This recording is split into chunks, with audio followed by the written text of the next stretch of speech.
Good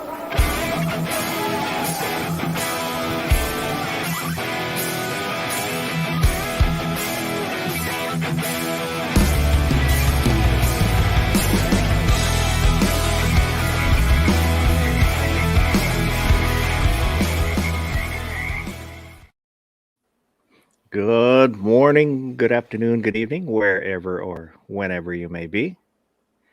This is Overnight. I am DM Foss. And tonight joining me is Baron. How's it going, Baron? Pretty good. Glad to be here. Glad to have you here. And now, making his way to the ring, weighing in at 245 pounds, standing an astonishing 5 feet 10 inches tall, the reigning U.S. middleweight late night firearms champion, Guns and Barbecue. Woo! I'm too wired in Norcado. How's it going, Guns and Barbecue? Buns and barbecue. I like it. Buns and boo boo boo. First off, that was incredible. Was not expecting that at all. So absolutely terrific with that. Doing pretty well. Thanks for acting as my alarm for me this morning. Got done with the barbecue show and we went fairly late in the after chat. For having to be back up for this show. And I'm a ding dong and don't know how to set an alarm for a proper time, so I was super glad that I decided to take the kid away and be like, hey, give me a wake up call if I'm not up in time, and that way I was here on time, because I'd have been about 15 minutes to a half hour late otherwise. So do appreciate that and doing well otherwise. Well, it's good, and it's no problem. You're doing me a favor by being here. So if for some reason things didn't work out, it'd be all right. You're the expert on the panel tonight. Yes, you're my ringer. Scary thought. We had to bring in a ringer. So, New York Outcast was out there a long, long time ago in the before times. MC was in here, and I think he popped out and is going to come back in a little bit. Kingpin said, yo, and Burnaby Sanchez. And there's some other lurkers out there. Good morning to you guys, too. And welcome, Barbecue. Yeah, How sorry you about doing? that. Clicking wrong buttons. This has been a great start to the morning. My goodness, I am on a roll. That's all right. So tonight we were going to talk about gunsmithing tools. What ones you maybe should have, or do you really need special tools? But first we're going to do update. A few chats ago, we talked about retro builds, and Baron was working on a retro build, and he finished his. So I did. So he was going to tell us what he did. So let me call up the image here. Yeah, it took a while to get all the parts because all this, what would you call it, without getting kicked off YouTube? The troubles we've been having. So everything's been sold out and back ordered, but I built a Colt 605 retro build. Uh-oh. I'm on the wrong. The robot took over. There we go. So it's I went with a slick side upper, and it's a A1 build, and I'm pretty happy with it. I have not shot it yet, but I just got done with building it like 4 days ago. So I will not. I cannot put into words how jealous I am. I've been wanting to do a retro build like that for quite a while. That is just awesome. Yeah, took a while to find the upper. That was the hardest part to find. Ended up getting it from Luth AR. Okay. And it was like 140, something like that. Oh, that's not bad at all. But it was stripped, so I had to install the windage knob and the dust port cover, and that's about it. So it wasn't too bad. And the barrel I got from PSA. They actually have a dissipator upper that they're selling for like $250 without a bolt carrier. So it was in stock and got that shipped out, and just had to replace the handguard and put the barrel on a new upper receiver. Lower was easy Very enough. nice. Most people have built a AR lower. I did not buy retro lower though, so it's got the like M4 style, but I don't care. It's still pretty much a slick side, in my opinion. It looks good. I'm very happy with it. But yeah, it all came from reading that Larry Vickers AR Volume 1, second edition, and covers all the prototypes they had and all the... because this was never a military issue weapon. It was a prototype. And yeah, I just wanted to build something cool. So went through the book, picked this. That's So awesome. on your four stock, you Yeah. I've heard that the triangle grip, basically when you pull, but when you're holding it and you pull back a little bit, it locks your hand in. Have you fondled it enough to feel the difference between that and the more modern roundish I have ones? moved my hand up and down that multiple times, and I gotta say, it feels a lot better than an A2. But I have not shot it yet, so there's a big caveat. It might be hell with burn your hands. I got no idea. Because the gas tube is like right there. So you're not going to be doing a C-clamp with that unless you got gloves on. And I'm not the tactical type of person.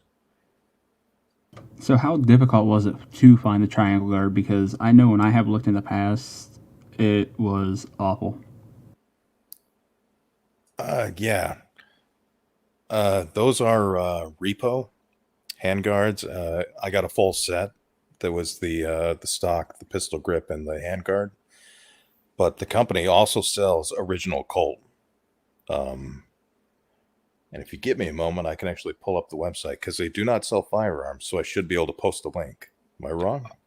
Aren't those ones like crazy expensive? The Colt? The Colts, Yeah. I'm sure. You can get an original set of Colt from the 60s for like $200. Oh, I thought they were more than that. Oh, that's not terrible. But the question is, do you want ones that are banged up or not? Because they were issued. But I just went with the repo. I can bang them up. So let me find this. Yeah, but as far as gunsmithing, that came with a bayonet lug. And I actually, I used a hacksaw and I used a file and I got that sucker off and reblued it. Nice. Did you just use a bluing pen or? No, I have Illuma Black and I have Birchwood KC Perma Blue. Okay. Yeah, I got a big old bottle of that stuff. Comes in handy. So do you like the liquid perma blue or the paste? I just use the liquid, but the paste is nice. Paste is very nice.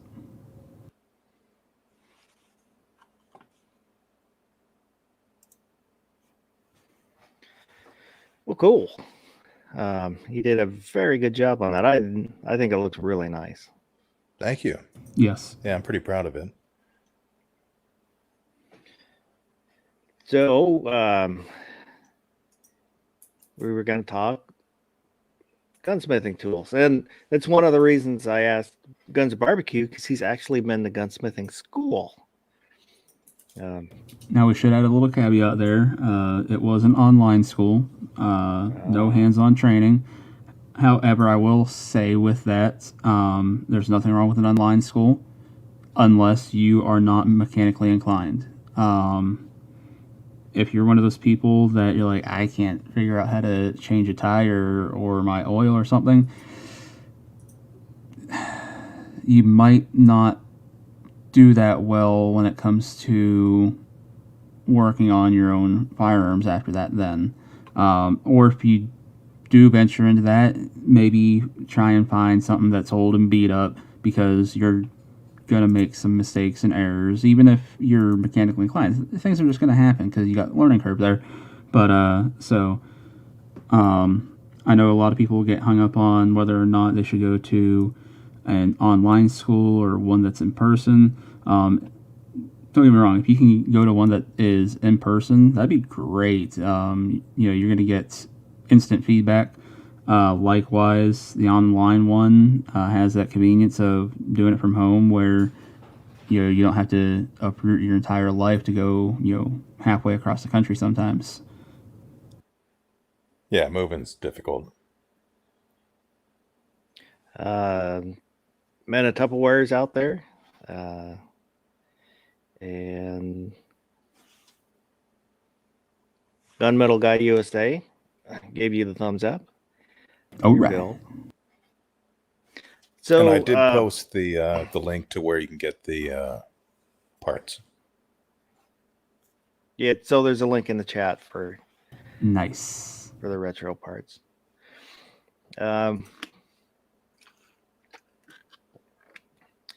So I put out a poll asking people, do you not, asking about what tools they have.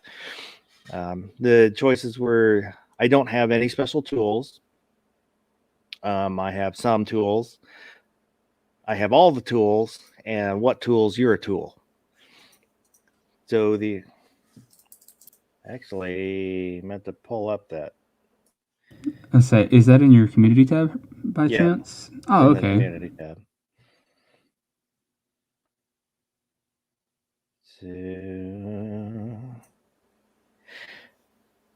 So out of 26 votes, we had 8% said they don't have any special tools. 62% said they have some gunsmithing tools, which is, I expected that to be the largest category.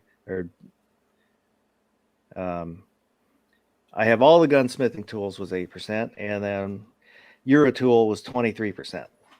Wow. Nice. So I came in second. But and thank you for everybody who voted in the polls. And I'll probably start doing that. I stole the idea from Ghost Tactical to try and put out a poll ahead of the chat, having to do with whatever topic that we're going to talk about, just to kind of get a feel for what people think. That's a good idea. And again, I stole the idea. So, IP, whatever, Just say you'll hear from his lawyers. No big deal. Yeah, well, he's not going to get much from me. But no, I've gone hog wild with that community tab since receiving it. I think I put out a poll. I think every day this week now since I got the community tab, and I've got polls up scheduled for the next week after that, because why not? Just stupid random stuff, nothing to actually do with my show. Just what do you think's the best shotgun, or something like that. Yeah, I went through and looked at your community tab and voted in your polls and stuff. I'm not getting notices for your stuff. I've got that's what some of it, but not all of it. I didn't get any notifications for yours. Now, I have noticed that my feed on YouTube has been filled with more community tab stuff, but I didn't get anything for you.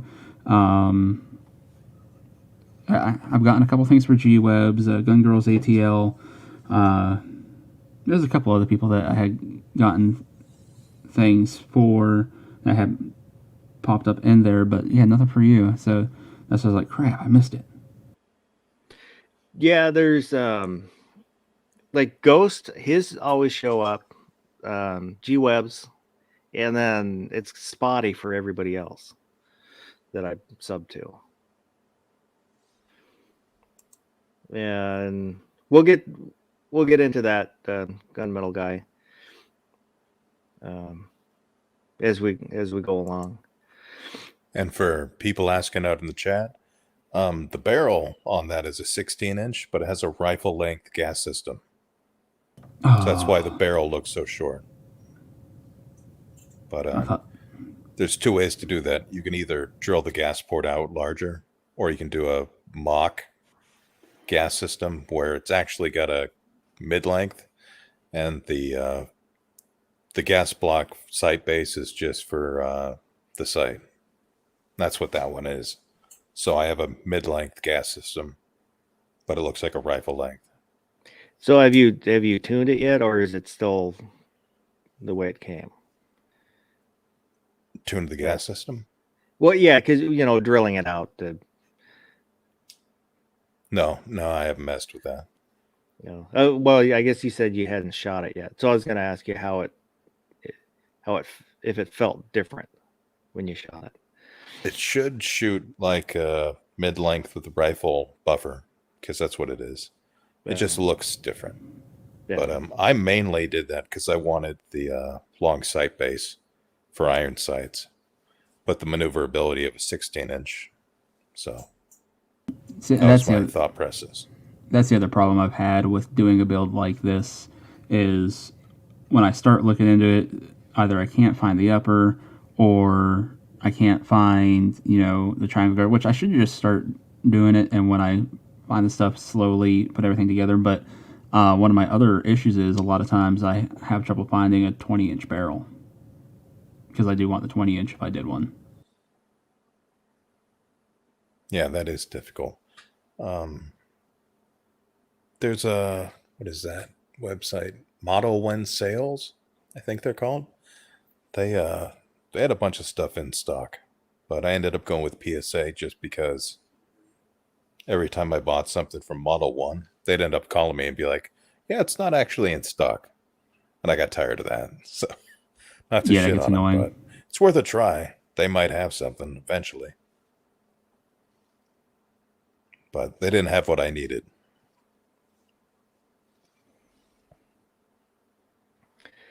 So for tools that you may have used building your retro build, are you okay with just standard hand tools, or should you have specialized gunsmithing tools? In my opinion, if you're doing a build like this, it's worth the money to spend on specific tools for what you're doing. But if you're just maintaining an AR that's already built, I wouldn't bother. But yeah, I have all the custom tools.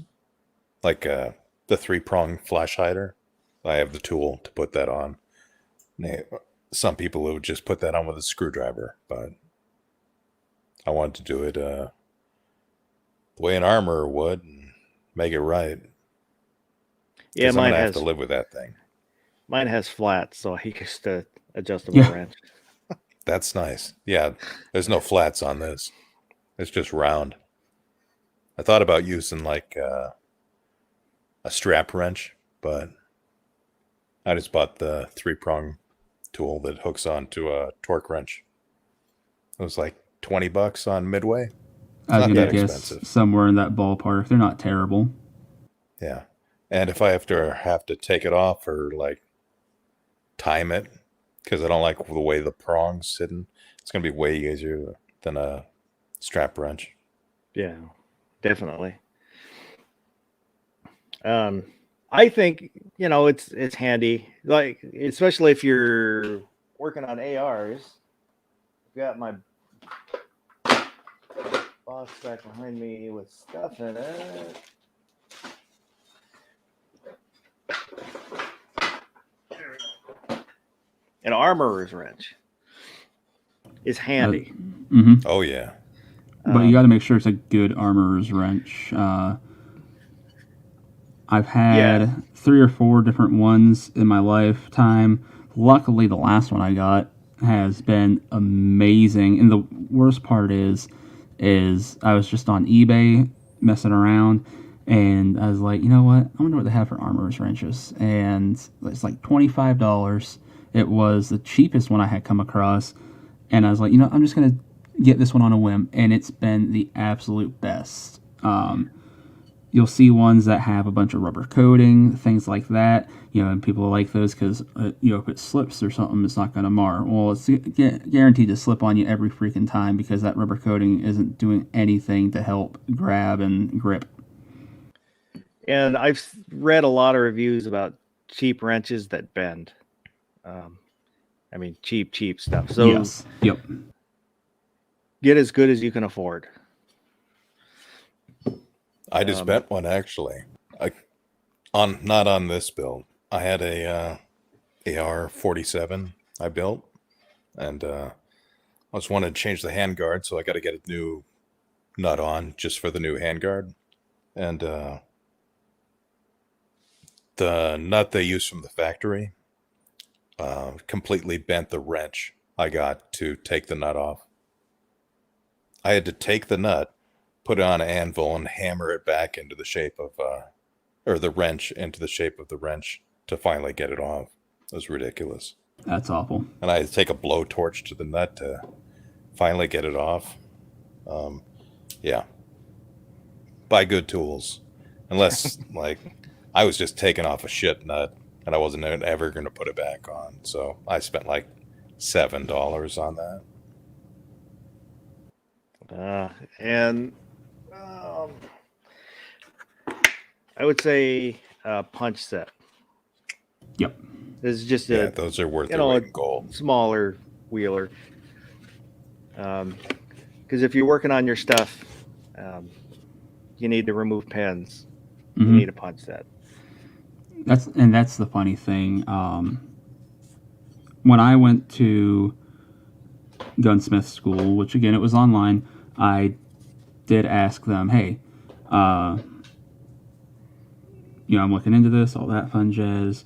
When it comes down to it, do I need tools, anything like that? Do you guys provide them? You know, textbook, you know, everything that you would want to know.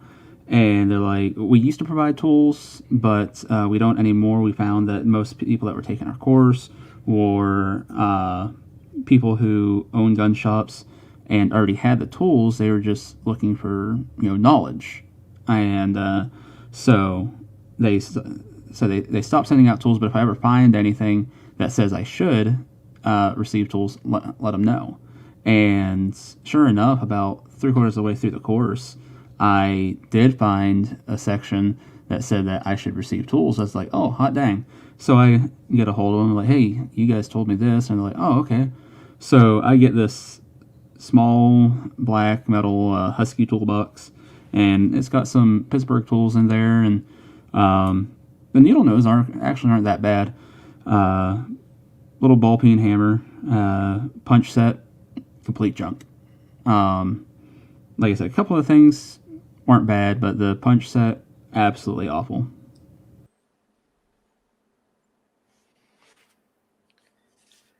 Yeah, it helps to have your own tools to start out with, because building up from nothing can get expensive. Very much so. Yeah, I think... Oh, go ahead. I was going to say, trying to buy everything at once is pricey. Oh, yeah. Garage sales help. Yeah, and if you start out, you know, with a couple, like a punch set and maybe an armorer's wrench if you're going to do ARs, and then just add on as you find you need a tool. You know, if you don't have a tool for this or that, then you can add that. That way you're not buying a bunch of stuff that you're not going to use. Well, and thing is, unless you're doing a full AR build where, well, that would depend on your armorer's wrench too. Excuse me 1 second. I've got a cat jumping up here. Get down, kitty. If you, the armorer's wrench I have, I can do barrel nuts, the whole 9 yards. So really, the only thing that you would potentially need armorer's wrench for, if you're doing an AR build, but you're purchasing a complete upper, because that's what I do most of the time because I'm lazy. I'm like, I can get it for this much, or I could put it together for this much, and the price is negligible otherwise. So I'm like, I'll just take the lazy way. But the only thing you really need that armorer's wrench for then is torquing down your castle nut. And a lot of people have not been torquing and staking their castle nuts anymore because they find that they're changing out buffer tubes and stocks and all kinds of things like that. So really, the armorer's wrench is one that you can potentially do a pass on depending on the level of build that you're doing for your AR. Yeah, that's true. I still think it's something good to have because I've had to take apart one of my uppers because I had a problem with it. Yep. So it came in handy. I've got a castle nut wrench just because I liked it. No other reason. I will come up with reasons to buy a tool. And that was, the armorer's wrench has the castle nut thing on it, but I came across this one and decided I want the separate castle nut wrench. Nice. Which I got one it. Thing.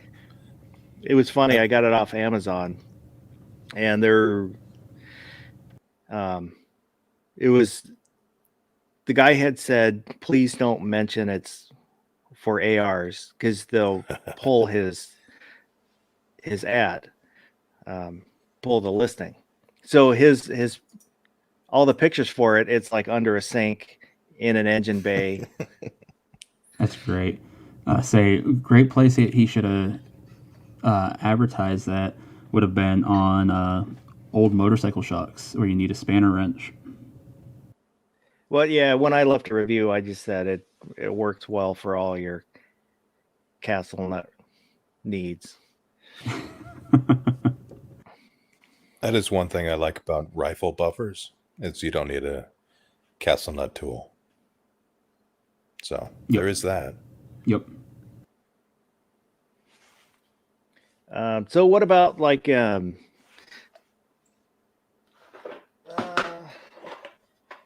the special gunsmithing screwdriver sets? I really enjoy them. Now, what brand do you have there? This is a Wheeler. It's one of their small sets. Let's say that's what I was assuming by the color of the box, and that's or no, mine's a Weaver. I have a Weaver gunsmith set. It's their deluxe one. It's got like 68 bits in it, and if you got that, you'd be like, why are there so many flatheads? And there's a reason that they do that. It's because you're going to count a lot of different screw sizes, and you want to make sure that that flathead is as close to perfect to the size of that screw head as possible. Likewise, a lot of people are like, why do they make special gunsmith screwdrivers? And it's if you take a look at a regular screwdriver, especially on a flathead, then you'll have the blade, and then it actually widens out as you go up away from the blade to... Sorry, that's the cat again. I'll go grab a regular screwdriver. Hey, thanks, Foss. And say, you're a swell guy. But it will widen it out to a point, and then it will taper back down to the shaft of the screwdriver and go up to the handle. And if you're working in tight areas, especially on stocks or anything else like that, sometimes there's holes drilled into the stock where you got to get a screwdriver in there. That widened area makes it really difficult to get a proper screwdriver into those tight areas. Does this show up very well?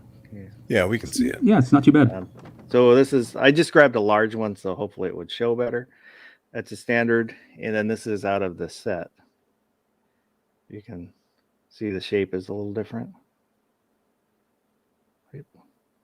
I don't know if you can see the difference at all. Yeah, the taper is way different.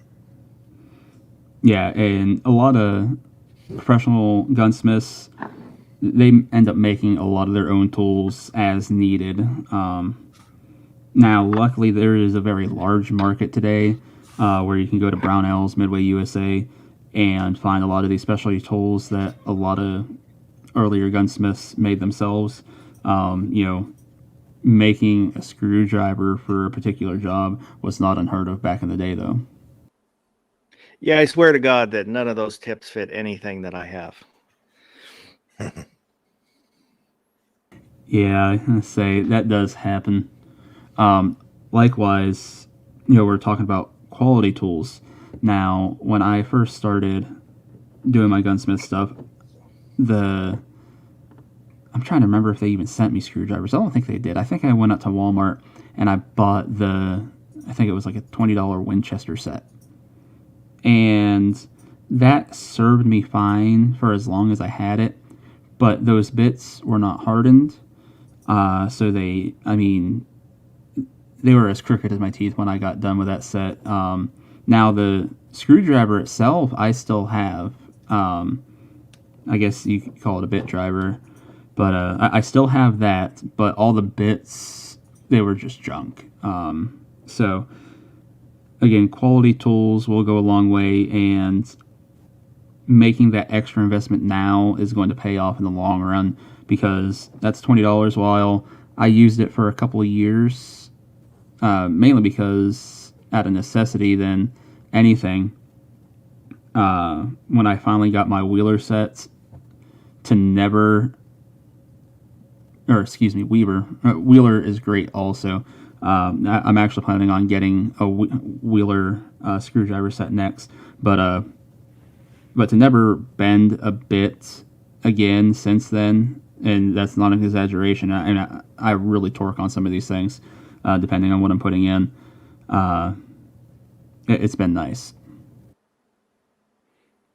So what about like the torque screwdrivers? I don't have one. Neither do I. As far as I haven't needed one, so I haven't bought one. Because most of the things with screws that I do will just be like grips, and and I'll just kind of snug them, but so I don't think I need to really torque them. Or you can use Loctite, something like that. Yeah, it depends on what the application is. You'll hear a lot of people like, "Oh, just put Loctite on your barrel or on your barrel nut." That's bad. Yeah. It's going to turn to dust and not work because it's going to get really hot. A lot of people think that Loctite is the answer for not torquing right. Likewise, I feel like if you are somebody who's mechanically inclined, you're probably, pretty decent with feeling torque. Likewise, you could be one of those people that's just like, I'm going to friggin' turn this until either the screw strips or I break the tool, whichever happens first. So probably want to avoid that. But the Wheeler actually makes one that they call the Fat Wrench. I have that only because I had bought their entire scope mounting kit, and it came with the Fat Wrench, and I was like, oh, terrific, because that's like a $30 screwdriver in itself that I didn't have to buy then. But I would like to mention, I believe there's 4 screwdrivers that you should have in your toolbox, 3 that you've got to have. So the first one is just long shank screwdrivers, similar to what Foss was showing you. Now, you're going to have that widened taper down towards the bit like we were talking about, but a good long shank screwdriver is going to come in handy if you're doing any work on firearms where you got a large screw inside the stock. We're talking, you're going to have to get in there 12 to 15 inches sometimes, and that is not going to happen with any of your gunsmith screwdriver sets. Next, just your gunsmith screwdriver sets. They work amazing. Now you can get the small ones like Foss has. I've got mine. I think it's like 68 different bits. So there's some quote unquote deluxe ones. I think one of the most important ones to have that people never think of is a precision screwdriver set. Now, you won't always find something that says precision screwdriver set, and I don't think I've ever found one in anything that says a gunsmithing application. This is just something, when I say precision screwdriver, means something that is lightweight, it's small, that you can handle really easily. These gunsmith screwdriver sets come with a really good feeling screwdriver that has a nice robust handles, got good grip to it and everything, but it's heavy. Even the shank on them is heavy. And what can happen is when you go to untorque that screw or something like that, you'll get it going. Now it's nice and loose, and you can slip out of that screw.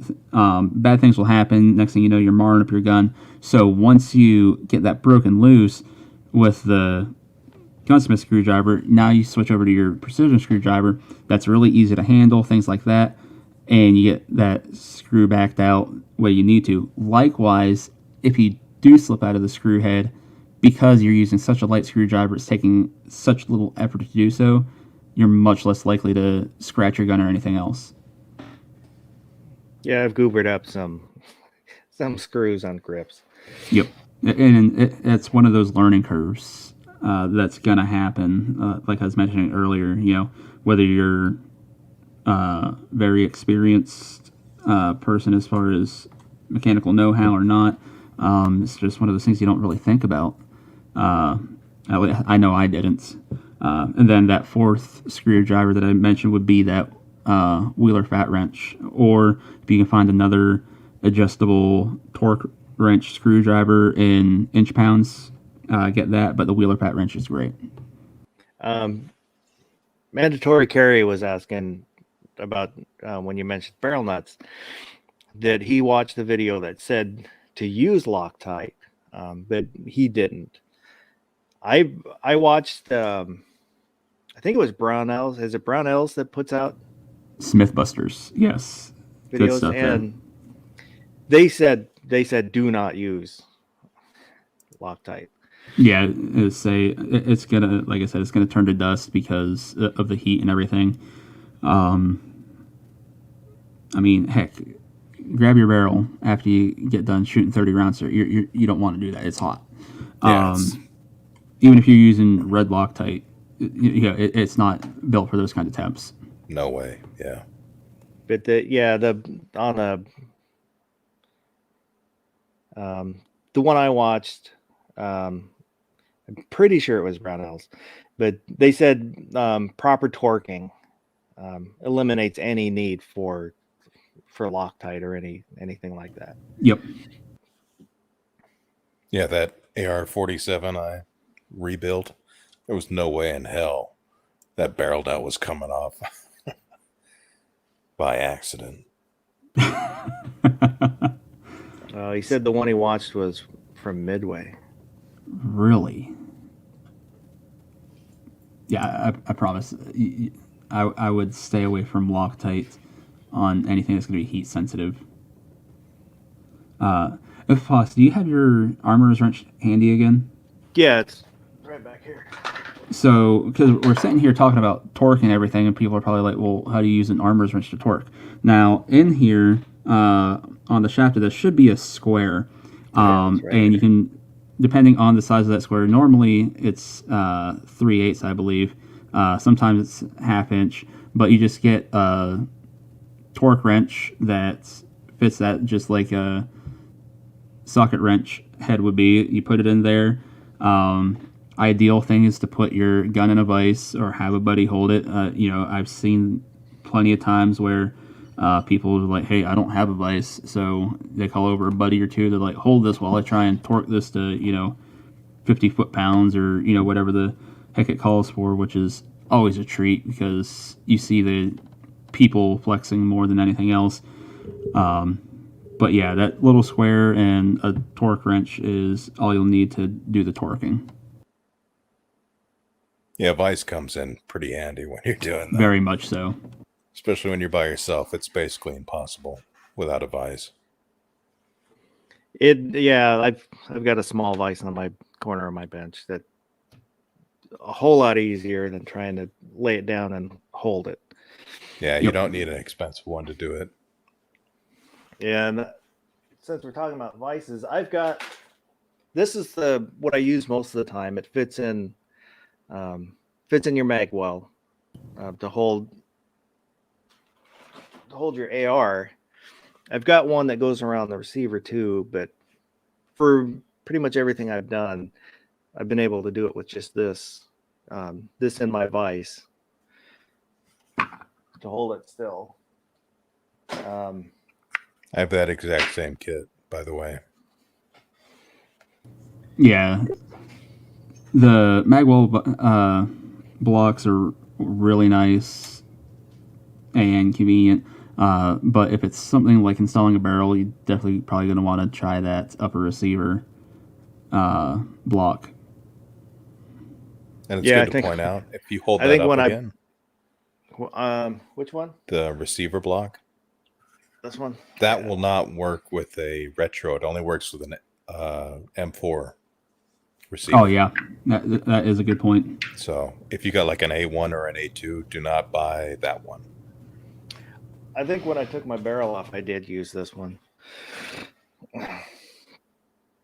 But see, I wouldn't be so worried about when it comes to taking it off. I mean, granted, it'd probably be better to use the receiver block, but you're not actually torquing the barrel. I mean, there's going to be a little bit of torque there while you're trying to break it loose, but then, all that effort's gone. Likewise, when you're torquing it, you're really applying some pressure there, getting it up to spec. And it does help a lot to heat up the barrel nut with like a torch or something. Yeah, if you're having trouble. Don't use oxyacetylene torch. Yeah. Yeah, that I did concern me a little bit when I was retorquing it that I'm putting all that force back into basically into the magwell, because that's what. Yep. But haven't had any problems so far. Yeah, and I'm saying that's a really good way to find out if you had a good casting with your lower or not. Well, it's an arrow, so I would trust it. Oh, let's see. Flexing on me again. That's a build that I would like to do in the near future, is an arrow build. For years I did PSA builds because they're a good price, and I was like, why switch? Well, PSA gave me the reason to switch, so I'm like, finally got that reason to do the arrow build now. All right. Yeah, arrow's pretty good. They get the arrow enhanced ones. Yeah. Their basic ones are fine. The enhanced ones are just a little nicer. Honestly, I think I might do my arrow build as an AR-10. Well, you gonna go 308 or? I haven't decided if I'm gonna go 308 or 6.5 Creed, because I do have the Thompson Center Performance Center LRR and 6.5 Creed, but I also have 308's Model 110 Savage. So either way, I'm going to have ammunition on hand for either one of those already. So I haven't decided 100%, but really, I've wanted to do an AR-10 build for a while, which you're going to need special tools for doing an AR-10 build. It's not like doing your AR-15 build, by the way. But yeah, I ended up ordering charging handle, an oversized charging handle off of Delta Team Tactical, and it arrived, and I pop into my AR, which AR-10 charging handle will fit in your AR-15. It just is about, 2 inches longer or so it doesn't lock in. And I'm sitting there going, what in the world is going on here? Wasn't this, and I thought something was bent, or, and I was like, everything's running home, and I was like, you got to be kidding me. I was like, it could not have happened. And I look at the receipt that they include with the invoice or whatever, and sure enough, it said AR-10. And I was like, yes, got a reason to build an AR-10 now because I bought a $10 charging handle and it wasn't for my AR-15. This is great. So I just wanted to say a quick hi to Mad Sexy. Thanks for dropping by, and thanks Kingpin. Have a good night. So I hope Kingpin's not off to work No, he's going back this to early. bed. Oh, okay. This is a god awful hour, so. Well, I know he gets up early for work and whatnot, and it being Sunday, I'm like, that poor guy. But yeah, thank God he's just going back to bed. And Mad Sexy, good evening or morning, whatever the heck it is. Yeah, I'm tempted to build a SR-25 build. But the money stops me.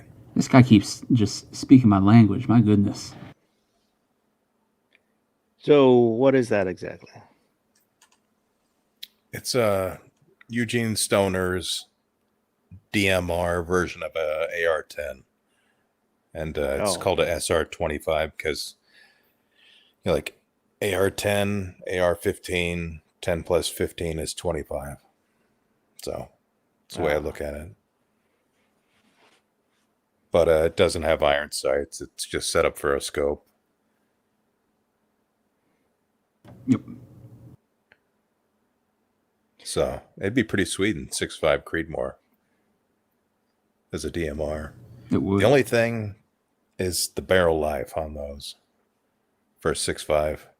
But I guess if you're spending that much money, you just buy a second barrel. Yeah, barrel life on a 6.5 is kind of short. But then again, are you one of those people that's going to shoot enough rounds to actually wear out the barrel? Not this year. Yeah. I ain't wearing out anything this year. Correct me if I'm wrong. I'm trying to remember 100% off the top of my head, but I think barrel life for a 6.5 is what, about 2,500 rounds on average? Yeah, that's what I've seen.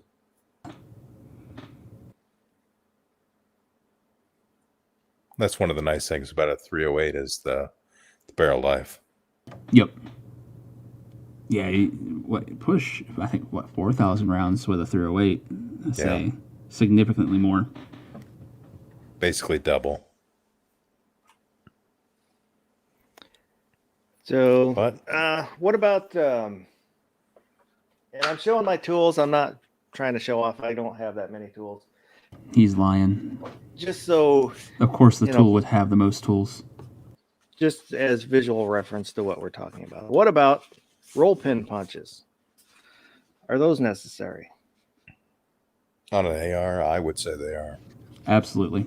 And there's different types. You got your starter punches, you got your finishing punches, you got just plain Jane punches. So here I'll see if I can get a... starter punch has a round head to it. That's what I'm trying to get that. If you can see, that's rounded on the top. Whereas the other punches are flat. So if you look at that one. Do I have that backwards? I never remember. Maybe that one. Or is the starter punch the one that has the hole in it? I thought the starter was to hold. The hole yeah, to hold it. Yeah, it holds the pin. Yeah. That encompasses the whole pin. Yep. Then you got the round ones, which just kind of cup the hole of your roll pin as you're driving it in.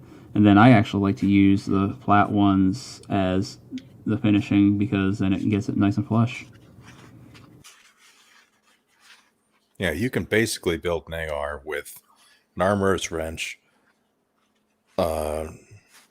Depending on what your grip screw is, if it's either a flathead or an Allen key, and roll pin set. That's all you really need. Yep.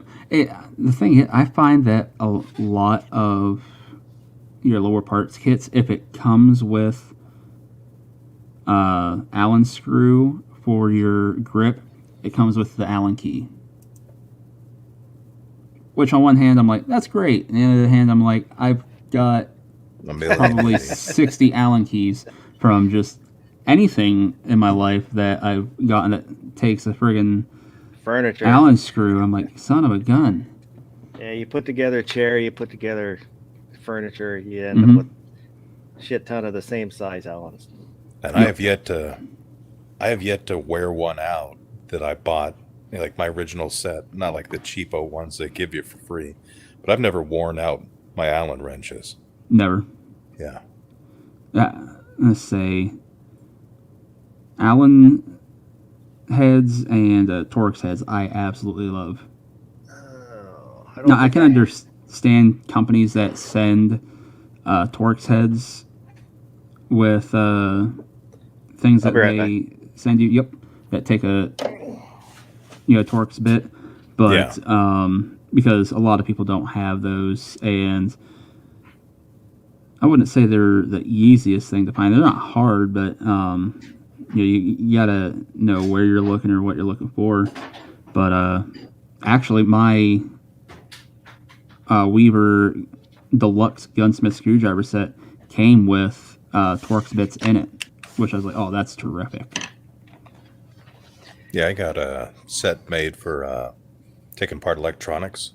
Mm-hmm. It's got basically every single type of screw head I'd ever need. That's so great. I think most people will know.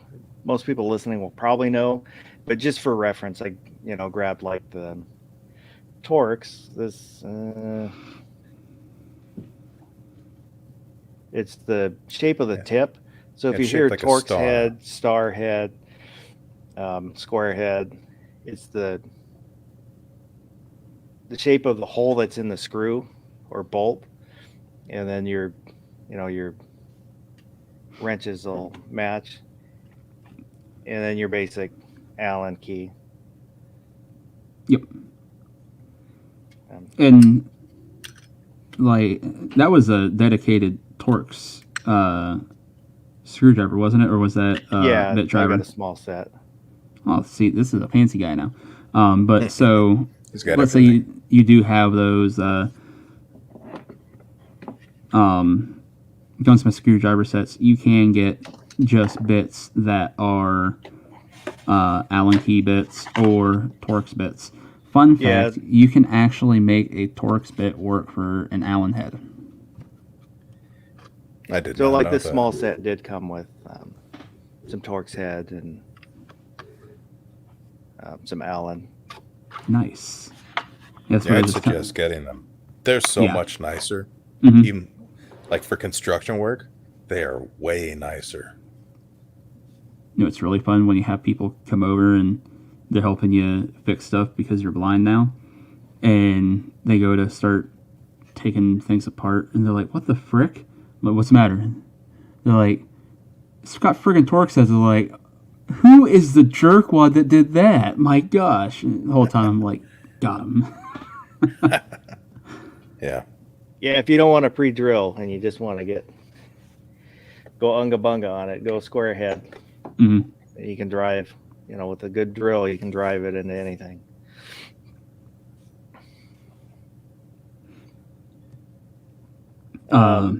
So,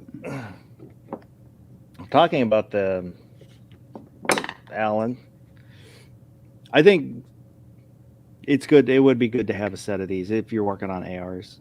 Is there T handles that you're showing us? No, this is just. I'm sorry. Just your standard Allen. Yeah, set. It's got a handle you can put on them.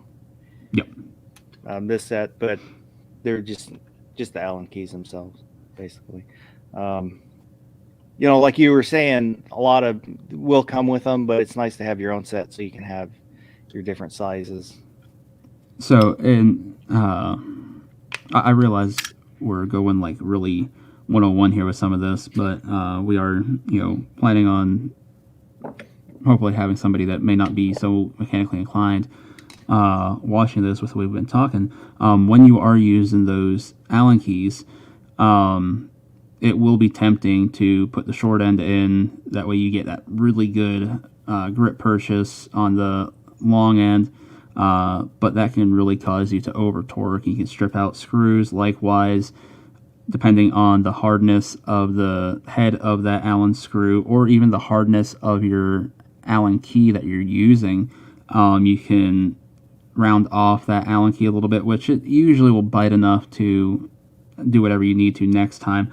But the worst case scenario is you round out that Allen head, and that becomes an issue. So always best practice to put in the long shank. That way you're not over torquing when you twist on the short end. Yeah, that's really good advice. And if you're worried about something coming loose and you can't really torque down on it, and it's not like a piece that's going to be near something really hot, Loctite would be a good case for that.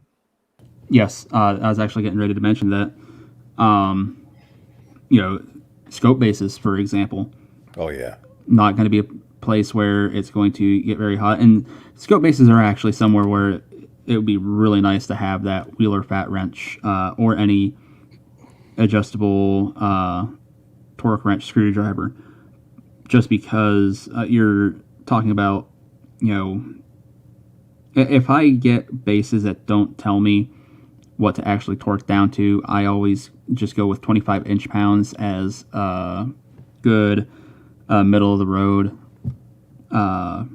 standard. I have had scope bases that have gone clear up to 50 inch-pounds. I was like, holy cow.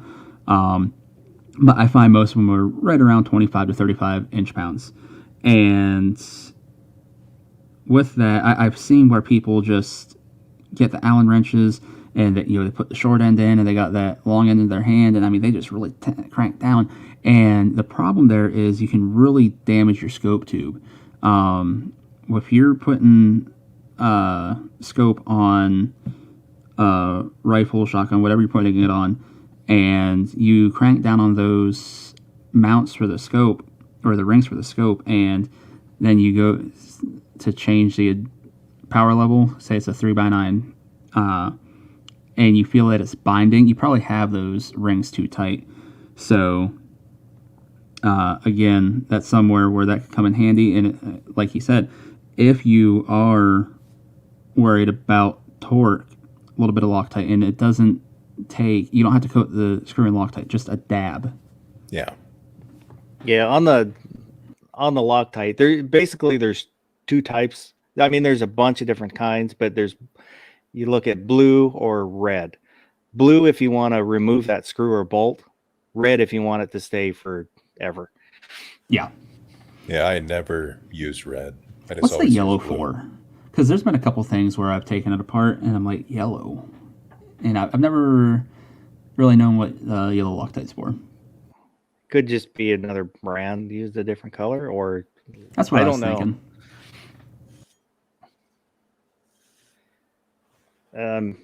So what else do you think is good to have? Maybe not absolutely necessary, but would be something good tools to have. Bench block. Absolutely, bench block.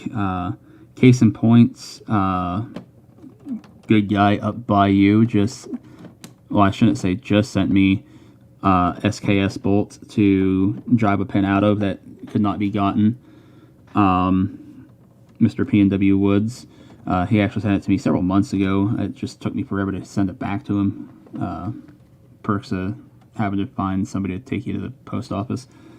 But anyways, he had mentioned after, because I got it out 5 minutes.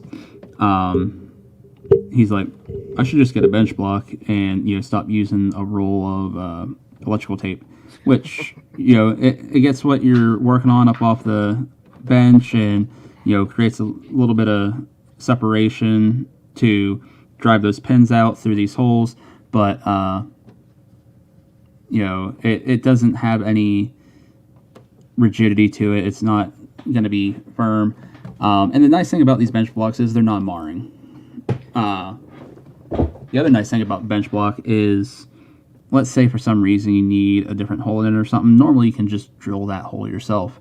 So a couple good things there. I actually just, when I sent that back to Woods, I actually sent him my bench block, so I've got to get another one. But I often actually do my AR builds without the bench block because there's only two pins, two roll pins that you're actually driving in, and one you don't use a bench block for at all. So the only one that you would use a bench block for would be for your trigger guard. And I found that I just don't need a bench block for that. But, there's a lot of other applications where I find it absolutely crucial. And the funny thing, I didn't have a bench block until a couple of years ago. But once I got it, I was like, oh, what was I waiting for? And it's one of those tools, $15-20. Yeah, I started out with using the roll of tape, but you end up ruining your roll of tape Every time. This is the one I got. It's Real Avid. I don't know. I got it off Amazon. It's, mainly for doing handguns and stuff. But this one it's magnetic, so when you punch your pins through, it'll catch them on the other side, so they don't really go anywhere because it sits flat. But it keeps it from making sure it doesn't go very far. Oh, and since you mentioned Amazon, I'd like to plug Midway. They have basically everything you'd ever need. And even during this last year, they were getting shipping out to me super fast. So that's the first place I check. Brownells too. Yeah. And like when all the shipping problems were happening, they put out an email apologizing for delays, and I never had a delay with them. But so I've never, it's another one of the big names that I've never had a problem with them. Yeah, I really like Brownells. On my channel, I actually have a whole playlist just for gunsmithing stuff, mainly just kind of showing off the different tools that I have, why you might need it, things like that. Basically what we're doing here tonight. So it's actually really convenient that you're just doing this in a podcast form because otherwise people have to go watch like 20 different videos. But in those, because almost all my gunsmith tools are Wheeler. I really enjoy Wheeler's products, but in there I will say, hey, these are a good entry level to mid-level, where you're almost doing this for a living, set of tools. If you want professional tools, I often plug Brownells. Not so much Midway, which I should plug Midway because they do have a good line of tools. I'm just so partial to Brownells. They're the ones that I typically plug. And, I say, hey, go check out what Brownells has if you really want some high-end stuff as far as gunsmith tools go. But you're going to notice a big difference there, too, in the price. And if you need, like, small parts, both Midway and Brownells I usually will check them out. Oh, for sure. Speaking of Brownells, I don't mean to interrupt and go off subject here because it's kind of going back to what we started off with Baron's build. Did you ever check out Brownells for their retro line? I did. They stopped manufacturing stuff because of this last year. They've been doing I did not modern know that. stuff, so they stopped doing their retro parts. Makes sense. Because all the forges, they're just doing M4 stuff. They're not doing retro uppers, and they're not making the retro handguards. So yeah, that makes sense. I reckon. I don't think there was a single thing I could have built where they had everything for it in stock. Otherwise, I would have done that. Well, because they have some really nice stuff. Yeah, when they came out with that retro line, you could do an Air Force One, Navy One, Marine. I was just like, son of a gun, you guys. Because they do have, or they did have a 605 clone that you could buy or build. Colostomy Bay. Yeah, I lost the comment. There we go. Says he used a stack of index cards to shim up when he's doing trigger guards. Okay. I actually have a Awesome. specialty tool that kind of clamps on, and then you screw the roll pin in. Do you know what I'm talking about? It's kind of shaped like a C-clamp, and it's got a roll pin punch, but it's really drive-ended in. You just screw it into the... it works great, and it'll take them in and out. I've never used one. I've never broken anything using that. So, mentioning, trigger guard roll pins, you've got to be very careful when you're going through to the other side. If you don't have that hole lined up, it's very easy to break off that ear. Yep. And depending on how anal you are, you either have a lower that is always going to be broken because there's no way to repair that ear, or you now have a fancy paperweight. So now, honestly, I just find it really easy to take my thumb and index finger and just kind of hold it where it feels flush and start the roll pin, and knock on wood, I've never broken off an ear. I did have somebody recently contact me like, hey, what can I do about this? I'm like, you're SOL. Sorry, dude. Either run it or get a new one. You could file I had it one off. that I had one. No I think trigger guard. I think it caught the poly trigger guard, so it snagged a little bit, and it didn't want to move. And I got pissed, so I grabbed my 3-pound hammer. And I made it go. Oh, it didn't. God. You're lucky. It didn't break anything, but it You're went. lucky. And that's another place where bench block is nice, because if you've got that opposing ear supported under the bench block, it's really hard to snap it off if it doesn't have anywhere to bend or flex and go to. Yeah, very true. I do love a bench block for handguns. Like when I do 1911 work, it's almost impossible without a bench block when you're like driving out a ejector. Yeah, those this things one are has tiny on the backside, if you can see that. Oh yeah, it's got the tool. Ooh, look at that. And I just wanted to say hey to Ballistic Dick Missile. Jumped in a little bit morning. So, what other tools? Is there any other tools? Or are we starting to move into stuff that's just nice to have, but not? Hacksaw and a good file set. Hacksaw, good file set. And that's, file set is a must. Good hammer. Now, we're not talking about your 16-inch claw hammer or anything like that. Again, Wheeler makes a terrific hammer sets. I actually just got this. Saw Rogue Banshee had done a video on it. I was like, I didn't even know they had that. So as soon as I saw Rogue's video on it, I was like, boom, ordering that, got it, and I was like, oh, so glad I ordered this. So what it has is 2 separate gunsmith hammers in it. And if I wish I had it handy right now, but my gunsmith tools are still packed up from the move a month and a half ago now, because I just haven't done any gunsmithing where it's warranted unpacking them yet.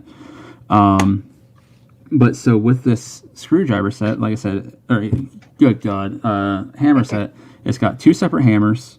One's larger than the other, and it's got a nylon or plastic head on one side, and the other side is brass. Now, kind of like that. Yep. Just like with that. the Wheeler. These aren't removable though. I say with the Wheeler, one side is removable. I believe it's the side with the nylon. The brass stays put, but it then also has attachments that you can put on to make it like a rubber mallet, and that is for each of the hammers. And that tool is freaking amazing. Again, I think it was 25, maybe $30 for that hammer set. I would buy it again and again. Wonder who he's talking about. Any guesses? A little frog told them. Yeah. Any question of sexuality? Let's not get into that. We're a late show, but we're not that type of late show. I got my tinfoil hat out on the freezer. So, what else? What other tools? Since we haven't doing a lot of talking about ARs, there's so many specialty tools for ARs. Some of them, Real Avid makes a lot of them. Oh yeah, it's like the Swiss Army knife of AR-15 specialty tools. It's insane how many different ones they have. But one that I have found handy recently is to put the front detent in for your front takedown pen. And all it is a bar that goes across the holes. Then it's got a hole drilled in it. So you line that hole up with the little spring and detent slot hole on the side of the receiver, drop in your detent, and then it comes with a roll pin punch because why not make it double up for you? Because I think Wheeler might have come up with this, but don't quote me on it because we keep plugging Wheeler. So you insert that into the hole to push down your detent, and then you just rotate it 90 degrees. Now that detent is locked in there where it can't shoot out. You take out that roll pin punch and then slide that over as far as you can without letting the detent launch, because if you push it too far, it's going to go flying out of there and you completely defeated the purpose of using that tool. But then you take your takedown pin and line it up as best you can with that pin that's in the takedown pin holes at the moment, and then you're supposed to slide it across really fast, capturing the detent and hopefully getting it into the first hole as smoothly as possible. If you do not accomplish this, you're going to have a detent go flying around. Likewise, this is why it's great to have a magnificent beard that I don't have currently because I decided to trim everything up for my birthday. But I personally, when I'm doing that front detent, this is one of those fun experience things. If you've got a beard, use it. When I'm doing that front detent, I purposely make sure that I've got my beard over top. That way, if that detent goes flying, boom, caught right by the beard. Detents, if you've never done ARs, detents can reach warp speed and will they're gone. Dare we say I've had one ludicrous go through a speed? ceiling. It Holy embedded cow. itself in the ceiling. I'm assuming it was a drop ceiling. Yeah, MC brings up Popcorn. mandatory carry. Another technique that I've heard people talk about is doing it inside a bag. That's what I was going to mention. Ziploc bags, pillowcases, things like that. And if you got a big enough Ziploc bag where you can get both hands in there to move or all that, which I do have Ziploc bags that are large enough to do it. I just use those to brine turkeys, though, so they're kind of expensive. Probably wouldn't be that bad for me to just set one aside for gunsmithing, but I just like to use the beard, I suppose. Yeah, Makes for a better story.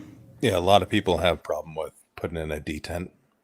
I use an Allen key to slide in instead of a punch, and it's the very first build I did, I lost that detent, but after that, so far, I've been okay.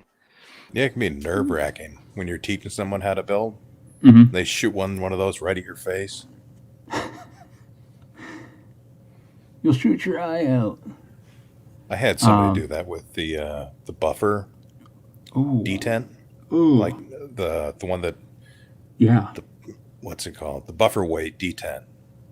So they Yeah. unscrewed the tube, but they didn't know that was going to fly out, and they're pointing that right at my head. It shot right past my ear. And that actually has a good point on it. That would actually. Oh yeah, that'd take out your eye. Yeah. That. Ooh.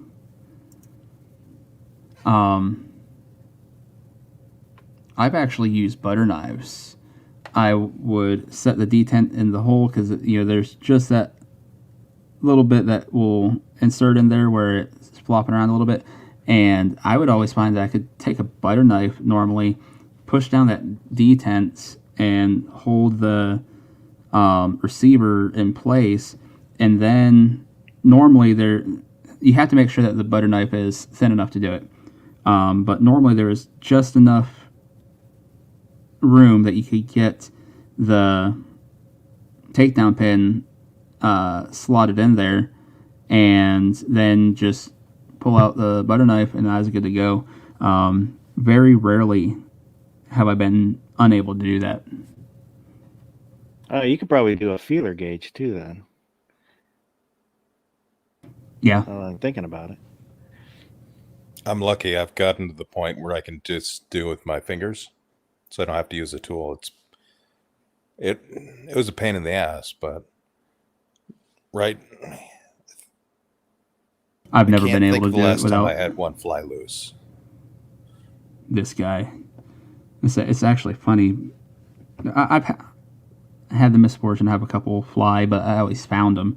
The most recent build I did was for my cousin, and I've never lost a detent.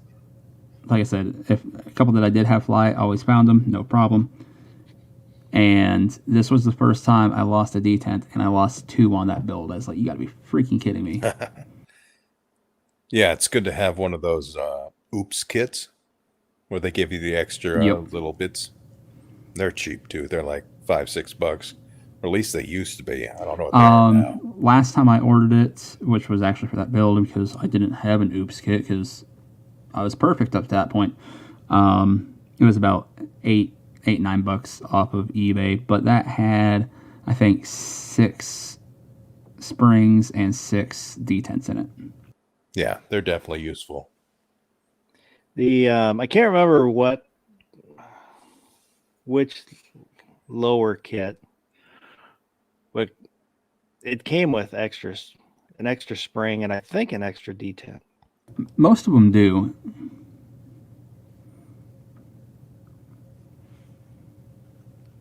That was part of the issue, was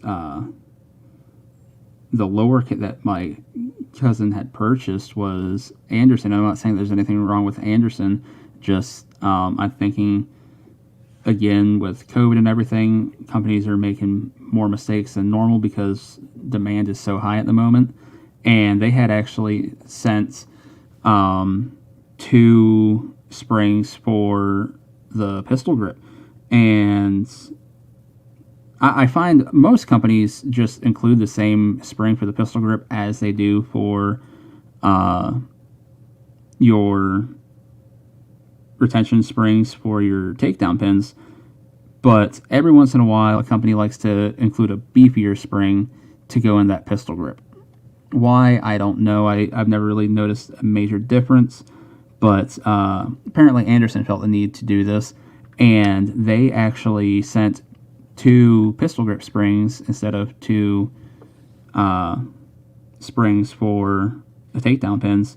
So right there, I mean, luckily I had a couple extras, but the detents that they sent were boogered up too. And I was just like, you gotta be kidding me. So the extras that I did have just went missing. I was like, crap. So then I still had to buy the oops kit anyways. Oh, Tread is out there. It'd help if I stopped giving away my extra parts.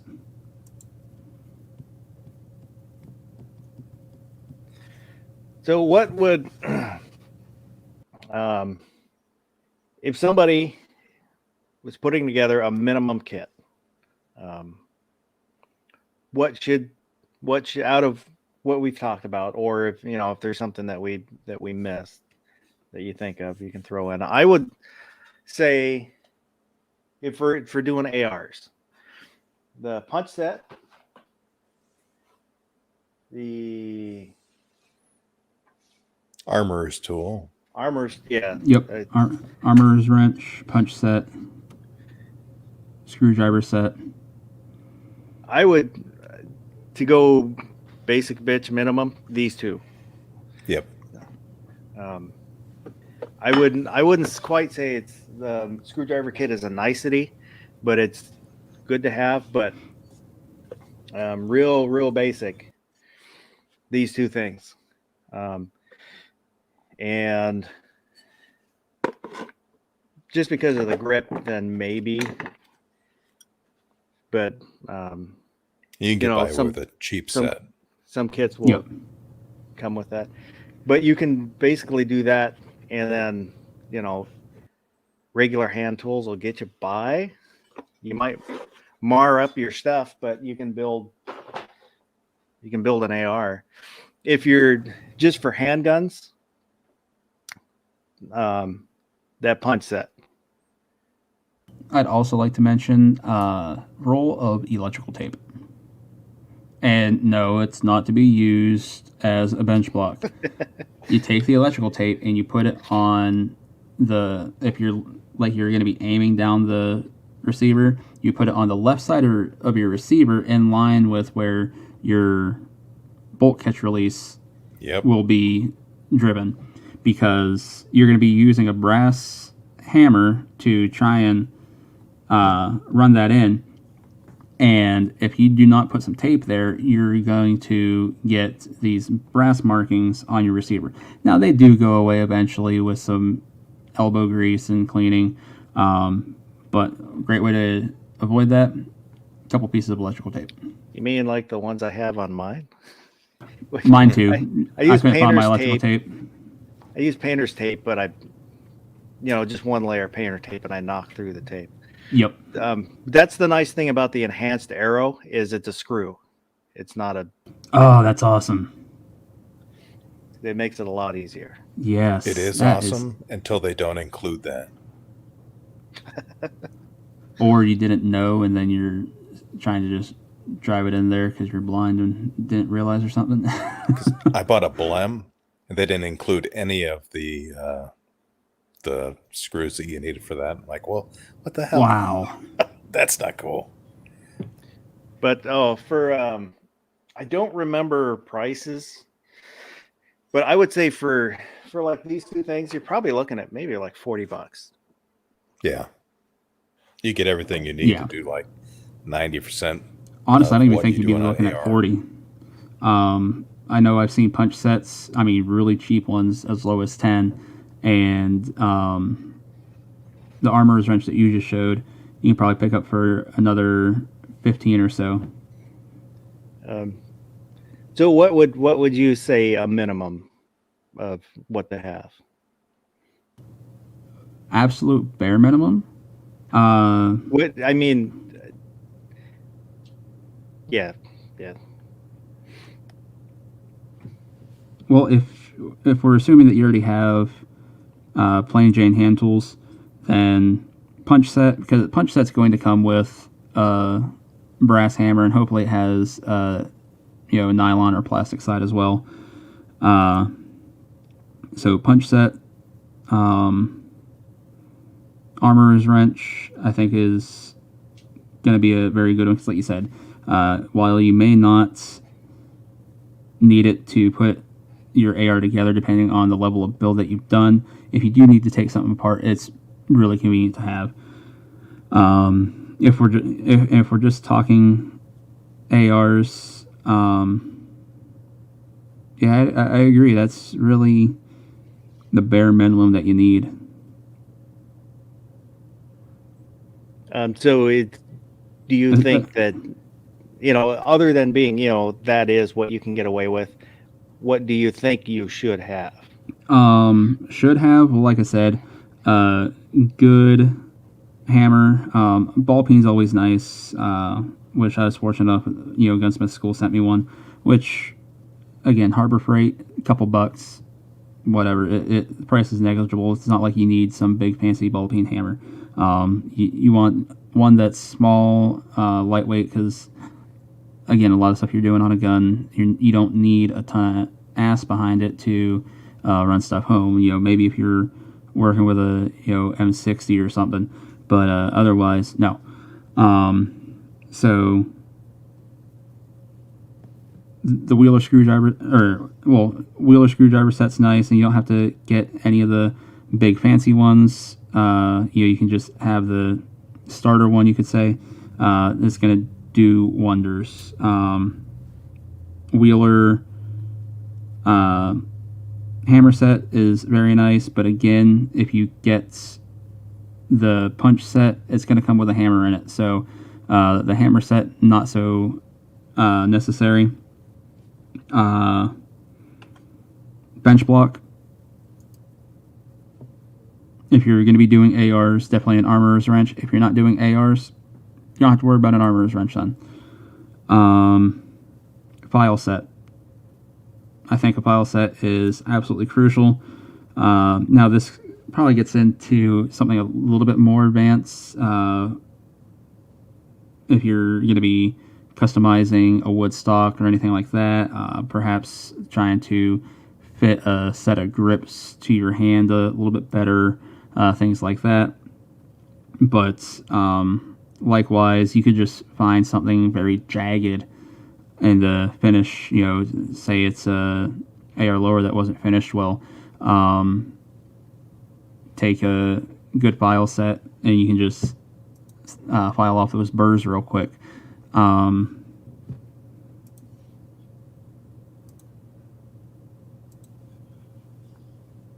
Yeah.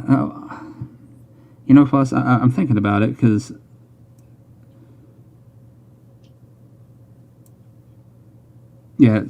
screwdriver set. Because now I'm starting to think about just some of the things that I have where I'm like, oh, I gotta have that now. But as somebody that's starting out or anything like that, you're not gonna really need the file set. So, punch set, screwdriver set, bench block, and again, armorer's wrench if you are going to be doing anything with AR-15s. Good set of needle nose is always nice. Those do come in handy. And make sure that you got a good set of Allen keys. And it can be a set like Foss just showed. It can be one of the sets that comes in the wannabe Swiss Army knife style, where it's got 3 on one side and probably 5 or 6 on the other, and it's just this little hand thing that flips out. That's the one that Gunsmith School sent to me. Those actually work great for scope mounting when you're doing the rings and whatnot. So yeah, I think that's the absolute necessities there. So what about you, Baron? Well, I agree with both of you. I think you got some good picks. I do a little bit of a tweak, so get yourself a armorer's wrench, get a good one, so you're not buying more than one. Because if you buy a shitty one, you're gonna bend it, and then you're gonna end up buying a good one down the road anyway. So buy once, cry once. Get a good armorer's wrench. I'd get the roll pin set. And my little tweak is, instead of getting a gunsmithing screwdriver set, I get the electronics one because I like those better for tiny screws, like on a handgun or whatnot, revolver, and get some Loctite. I think that's about all you need. Yeah. As for like what would be nice to have, I would definitely get a vise. And then get some vise blocks for if you're working on an AR. Because you can get a nice set for like $15 that'll completely enclose your upper receiver so you're not bending anything. And if you're going to be changing barrels, it's a must.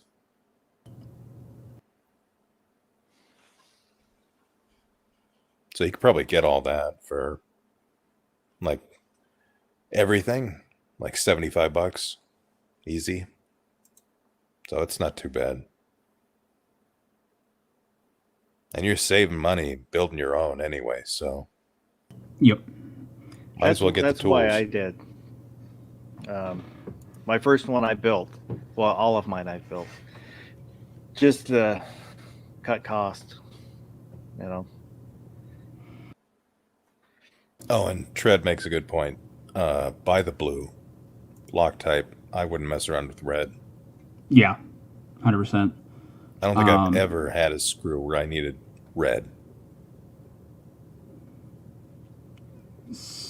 Another thing I'd like to reiterate is if you can, spend a little bit of extra money now instead of saving the money now, because, you know, maybe it's $10, $15 difference between that, you know, Winchester set at Walmart and, you know, that Wheeler set that you found at Cabela's or Amazon or something like that. You know, and this is just kind of speaking to the screwdriver set, but really any of the gunsmith tools that we've brought up. Because, like Baron just said, buy once, cry once. I could have saved myself, you know, $20 if I would have just bought the more expensive set earlier, and I would have never had to replace it. You know, it'd still be an absolutely solid set that I have to this day. So really, I spent more money in the long run because I cheaped out earlier. And I understand, you know, sometimes it's just not in the cards. That extra $10, you know, you got to have this or that right now. And, you know, times are rough. You know, holiday season's coming up. Sometimes you got to save that $10. So I understand, but if you can avoid it, go for the better thing. Yeah. My mistake was always assuming like, this is $10 and that's 25. How much worse could it be? Oh, It can be pretty bad. Yeah, There's a pretty big difference. Mm-hmm. Oh, I almost forgot the our month sponsor for this month. So we'll do a quick message for them. America, you don't know it yet, but you're going to Europe this summer on Pan Am. You're going because we cut our fares. They're lower than last year. You're going because now there's no excuse not to. It may be London. Or Paris. Or Rome. But you're going to Europe this summer on Pan Am. Because you can't beat the experience or the price. America? I guess we're going. You can't beat the experience.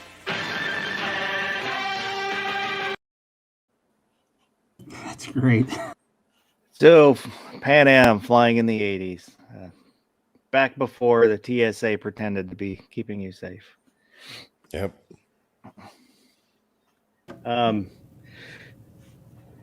So, those would be the kind of more basic tools.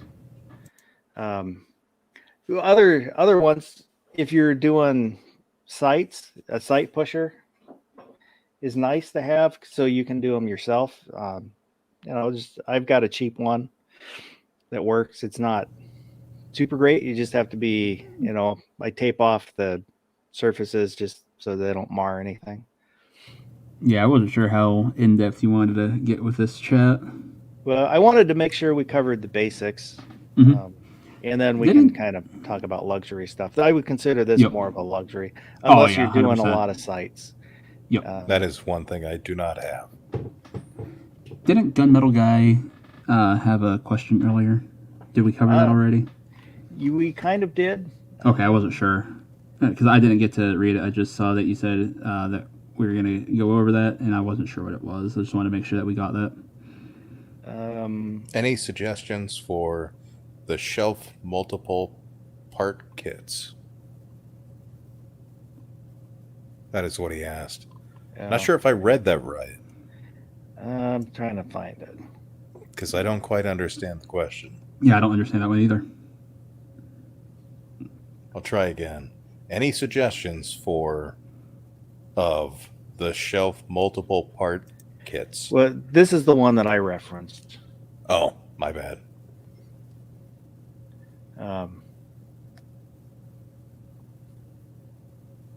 Which I think we covered, we covered the basics and then expanded a little bit, which would cover, I think, probably 80% of what you would normally have to do, as long as there's not a catastrophic event with your gun. Yeah. I think if I was going to do it in tiers, so tier 1 is just like entry level.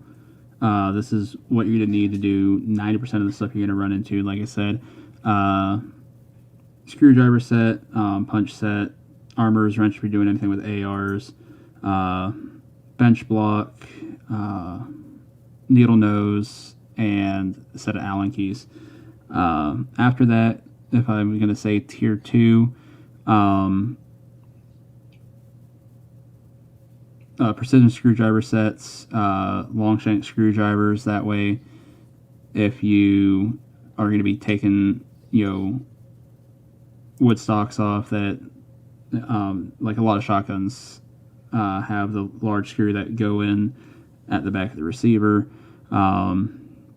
as well as some rifles. But then that, I think tier 2 is where I'd throw in the file sets. Then you can get into your fancier stuff, like sight pushers, things like that. Mandatory Carry has figured out the cipher of that question. There was a missing F. Off the shelf, not of the shelf. Oh. That's an important F to miss. I was totally confused. So an off-the-shelf parts kit. Good job, Mandatory Carry. I think he's asking, is there an all-in-one tool parts kit set? It's like you buy a toolbox. It's got, I don't know. I usually think of those are for kids. Like you buy a 14-year-old something. I wouldn't bother with those. I'd build your own. I've never, as far as a gunsmith set went, no. I mean, other than the screwdriver sets that we're talking about, or the Wheeler hammer set that I had mentioned earlier, things like that. But actually, hey, here's an all-in-one. That would be interesting, with everything that Wheeler offers. If they said, hey, here is our entire line of stuff, it's going to cost this much. That I don't know if I'd want to spend the money, but it would definitely be interesting to see. Yeah, that's going to be expensive. Yeah. I'd buy it piece by piece. Buy what you want. Get the right thing. Get it That's what I do. One piece at a time. That was one ugly Cadillac, by the way. It would have been. Oh, but yeah. at the same time, man, if I saw that, I'd have to have it. They made one. Do you know that? There's a photo. Oh, that does not surprise me at all.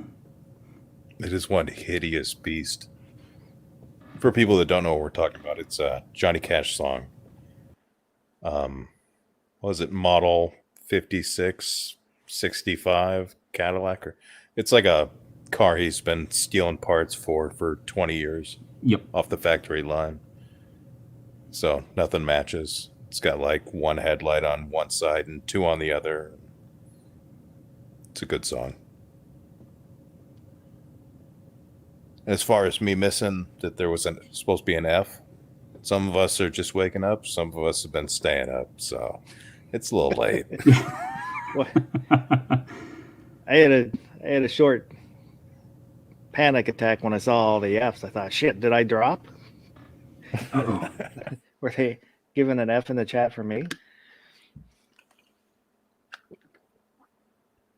But yeah, another great tool I think to have is scope mounting kit. That way you can lap the rings, and I've gotten some pretty nice rings where they're like, oh, these are machined to 0.001 tolerance and blah blah blah, and you throw them. Throw the bars in there and you're like, oh, this is off. Now, sometimes that is not necessarily the rings. It could be, again, since we've been talking about ARs majority of the night, let's say that there's something wrong with the base of the AR itself where when you throw the rings on, now they're slightly off. Well, lapping those is going to make it where they match up so you can have a proper scope alignment with the rifle and whatnot. So, I think scope mounting kit is an absolutely awesome one to have. And if you, again, get the Wheeler one, then that knocks out that fat wrench that you might want to buy in the future. I mean, that's a $30 torque screwdriver that comes with that set. Although the scope mounting kit itself is like $100, so. Yeah, and I want to reiterate your point about people torquing stuff down wrong. If you strip the threads on your receiver for your scope mount, you're in a little bit of a trouble. Mm-hmm. So it's really worth buying a torque wrench if you're going to be doing scopes. Just spend the money. You know what? Otherwise, you're going to be going to a gunsmith spending way more. I did see someone who, when they did that, they just drilled them out bigger.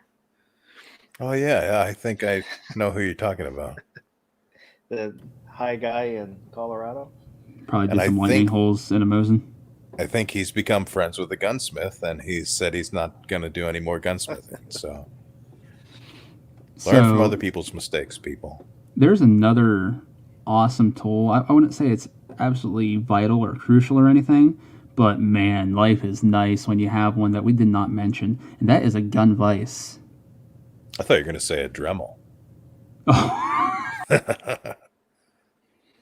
Oh, yeah. Mention that. Yeah. If you're really good with a Dremel and can be very careful with it, Dremels are great, but if you're just using it as a shortcut, no, don't. No.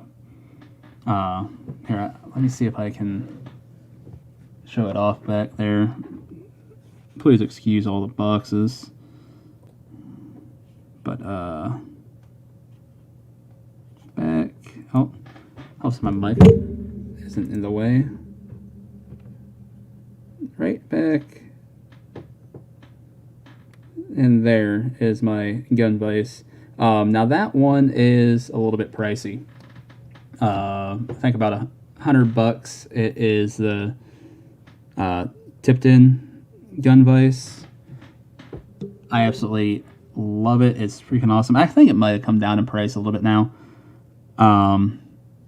But that's only because they've got a new model out, and I saw that one. I was like, I've got to freaking have it because it's just got more adjustability to it, things like that. And I'm just like, well, I've got to have the more adjustability.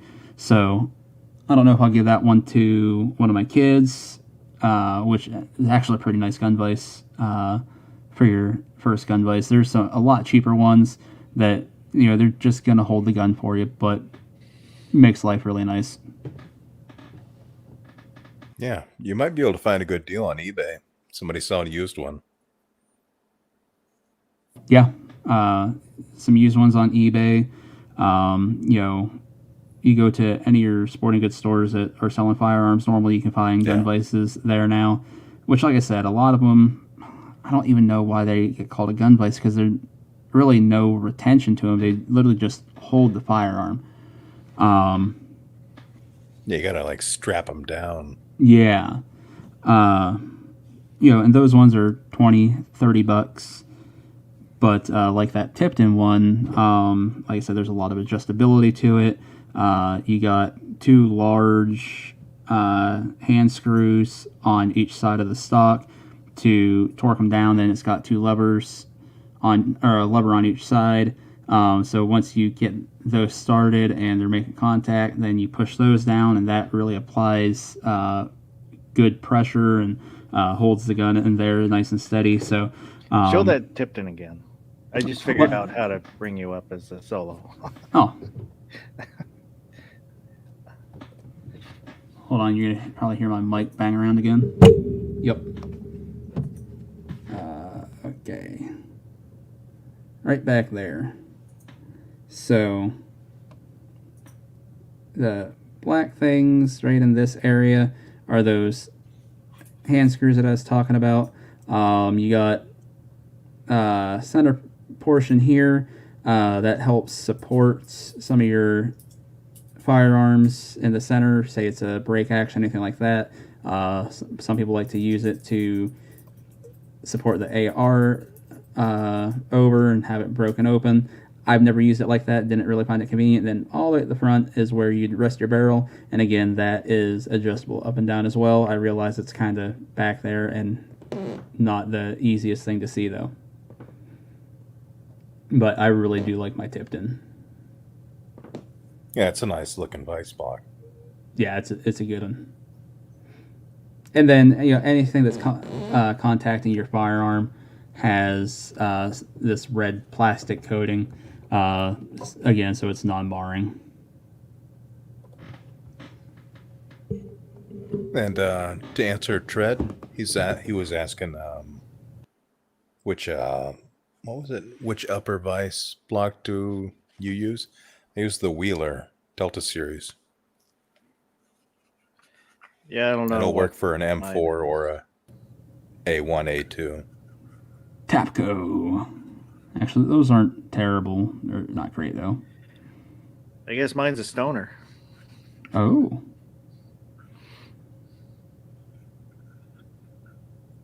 Different from the high guy in Colorado Stoner. Yeah, I have both types, the Wheeler and the Stoner. The Wheeler is nicer, but both work.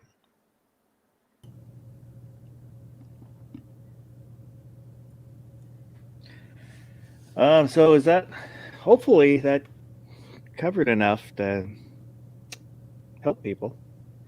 I think we beat this one to death. Yeah, I mean, unless we go really deep into it, talking about checkering sets and, stock inletting tools and all kinds of things like that. But that's really getting deep into it at that point. Yeah, that's probably a little more than I was looking for. Maybe another chat. Yeah, we're already, an hour and a half into this one? Hour 50. Yeah, we're almost. Yeah, look at that. So crushed it. I will post a link to Guns and Barbecue's channel. And I'll put, for those watching later, I'll put it in the description also. If you haven't checked out his channel, he does both gun content and barbecue content, hence the Guns and Barbecue. So it's worth giving him a look. Like, subscribe, hate mail, I don't know, whatever, just all hate mail some can good be interaction. Sent to, no, I'm not going to say it. I'm going to say... Everybody does that. So I say surely somebody will copyright infringe me and be like, "Hey, I started saying that one first." I found your channel over the PSA debacle. Yeah, I say there's been quite a few people. I don't know how popular that one was. Well, I killed the video. Well, I guess we can go into that in the after chat. I don't want to go and jump on that topic. I opened a can of worms live on air and ruin the gunsmith talk or anything like that, and because people get really sensitive about some of that stuff. Like, how could you say that about a company? They're amazing. Hey, this is just my personal experience. Yep. So, but go check him out. He's got good videos. Well, thank you. He's a pretty cool guy. I try. So hopefully, if anybody had questions, we answered questions, or if somebody's looking to get started on buying tools, we maybe pointed them in the right direction. And go ahead, and if you're watching this in replay, you can leave comments. Keep the conversation going. Which I need to say this earlier in the chats because at the beginning, yes, but I always forget. We need a checklist. So if you made it this far, go ahead and leave comment. Let me know what you think. If you have suggestions, what's that? Instead of giving us a thumbs up, if you've made it this far, give us a thumbs down, and we'll know that you made it to the end. Interaction is interaction. That's true. So if you see thumbs up, those people didn't stick it out. Also, this is just something I like to do sometimes. Now, it depends on how deep I am into watching the video. But there's some videos, like if I was watching this one, I might be like, oh, hey, you just mentioned screwdriver sets. What's the best one? You mentioned Weaver and Wheeler. So then I'll leave that as a comment. And as I'm watching, oh, you mentioned hammer set. Who's got the best one? Lyman or Wheeler? Oh, you mentioned punch set. Who's got, obviously you don't have to be like, what's the best one? This is just kind of spitballing off of the chat here. But you don't have to just leave one comment. If you're out there sitting here for 2 hours listening, leave a bunch. Obviously, that would be great to say at the beginning of the show. You know what? Since just go back and rewatch it because it's going to be that good. I know it's you're going to have no problem sitting here for 4 hours of your day because you watched this twice. It's going to be totally worth it just to leave. That way you can go back and leave a bunch of comments. Do it. That's absolutely fine. And I try and respond to anybody that comments because, it's a nicety to have people watch my content. So I really appreciate everybody coming and hanging out with us. Oh, let me push Baron. Can you drop a link for the Discord? I almost forgot that also. I might do that. Baron will drop a link in the Discord, and if I remember, I'll put a link in the description. And if you're an asshole, you are also welcome. I haven't banned anyone yet from this Discord. So it's pretty disappointing. Discord is a place, that we just kind of hang out and talk about different stuff, chit chat. So if you got looking for something to do, check it out. But again, I'd just like to thank Baron for coming on again, and Guns and Barbecue. I appreciate you getting up at this god awful hour. Yeah, no problem. Like I said, I appreciate you being my alarm clock, seeing as I don't know how to set an alarm for the proper time. And for everybody out there watching now and in the future, thank you very much, and I hope you all have a great day. You still here? It's over. Go home.